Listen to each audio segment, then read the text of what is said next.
aubergines, green beans, or maybe tofu. In this fourth episode of my adobo series, let's explore 3 more ingredients this Filipino cooking method is used with. This time, all vegetable based, for all of you vegetarians and vegans out there, or if you simply enjoy a bit of everything in your diet, like I do.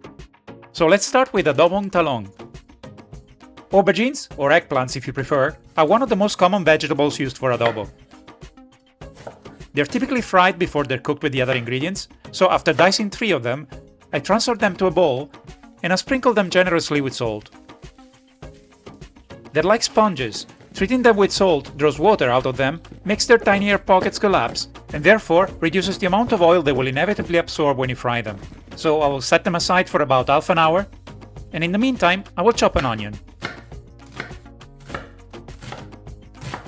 I have rinsed the aubergines under cold water to remove the excess salt, and now I'll pat them dry. Well, let's get frying. I'll add some vegetable oil to a pan, and I'll shallow fry the aubergines. Not all at once, but in 2 or 3 batches, just until they become nice and golden on the outside.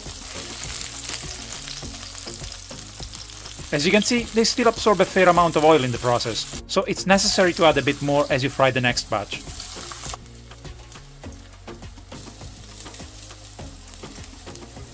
Once all the aubergines are done, I can use the same pan to prepare the base for my adobo.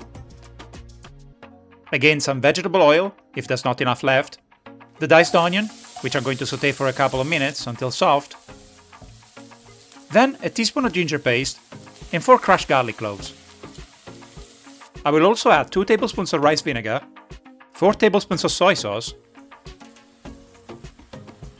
1 tablespoon of oyster sauce, a bay leaf, and freshly ground black pepper. Once again, I want to point out that ingredients such as oyster sauce and even ginger and onion are not part of traditional adobo, but you can often find them in recipes nowadays. So as usual, it's up to you and to how you want to build your own adobo's flavor profile. For example, you can increase the amount of vinegar or add some chili. At this point, I'll add the aubergines back in and half a glass of water.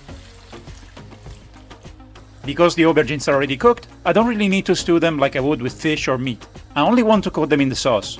It's actually better not to keep them cooking for too long or they will get mushy. And so I can plate them immediately, with a side of jasmine rice.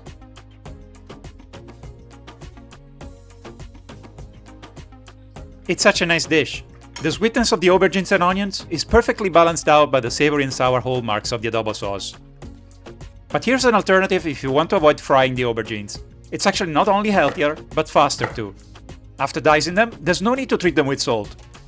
I'm just going to lay them over a large tray, add a drizzle of vegetable oil, and just a sprinkle of salt.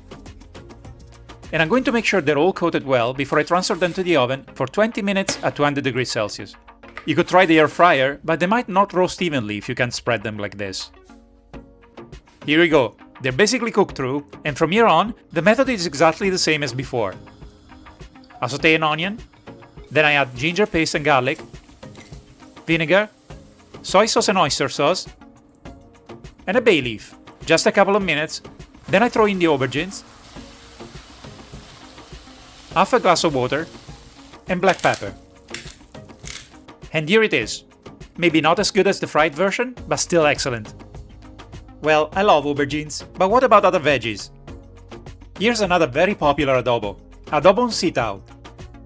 I know, I hear you, there's meat in this dish, but while you're free to leave it out if you're vegan or vegetarian, I feel I have to show you the traditional way to make this dish, which is with pork.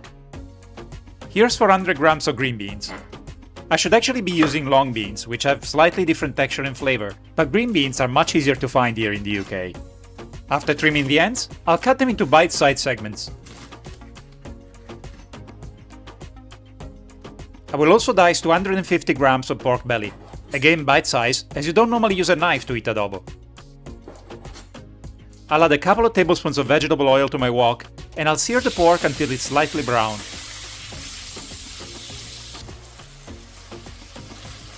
At this point, I'll add 3 crushed garlic cloves, 3 tablespoons of rice vinegar, 4 tablespoons of soy sauce, 1 tablespoon of oyster sauce, a couple of bay leaves, freshly ground black pepper, and enough water to almost cover the meat.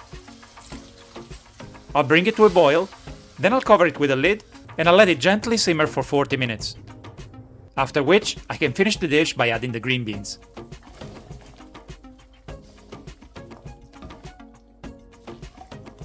I'll cover it again and I'll let it cook for 10 more minutes, or you can do 15 if you prefer them softer.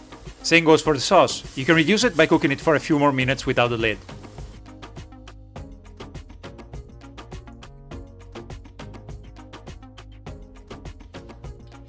Really nice. Green beans have more of a crunch compared to long beans, and they complement so nicely with this juicy pork belly. Well, it's undeniable that that's the real star of the show, but this sauce is so good it would actually work great even if you decided to replace pork with chicken or beef, or if you omitted it altogether to make this dish vegan. Talking of vegan, here's adobong tokwa, or tofu adobo. This one's even easier than the other two. First of all, I take a 450 gram block of tofu and I use a paper towel to pat it dry. This way, I will avoid any oil splattering when I fry it. Then I'll dice it. It has to be the firm kind. Silken tofu wouldn't really work in this dish, as it needs to hold together when I fry it. I will also chop a couple of shallots instead of onions for a change, and with that, as usual, I'm good to go. So let's heat some vegetable oil in a pan and throw in the tofu. I will only fry it for 2 or 3 minutes per side, until it develops a light golden exterior. Careful not to fry it for too long, otherwise it will become dry and rubbery. Now I'll remove it, and I'll discard most of the oil before I throw in the shallots. Shallots soften much more quickly than onions, so in this case I'll immediately add 1 teaspoon of ginger paste and 2 crushed garlic cloves. 4 tablespoons of rice vinegar. As I said, you can really play with these amounts to your liking. 4 tablespoons of soy sauce, 1 tablespoon of oyster sauce, black pepper, a glass of water, and a couple of bay leaves. In this case, I'll also add the green chili. I'll let it simmer for 5 minutes, then I'll throw the tofu back in. All that's left to do now is to keep cooking on low heat for another 5 minutes, always without a lid to allow the sauce to reduce. As usual, some simple white rice is the perfect companion for adobo, as it soaks up its sauce perfectly. This is easily one of the best ways to transform plain tofu into something delicious. Well, these were just 3 examples. Another very popular vegetable used for adobo is water spinach, which you could replace with pak choi. But really, why not experiment with broccoli, cauliflower, or other vegetables as well? Let me know in the comments if you do. I'll show you one more adobo recipe in the next and final episode, so stay tuned. And remember, if you enjoyed this video, please consider giving it a thumbs up and subscribing. It's free and it would truly help my channel. So, where are we going next?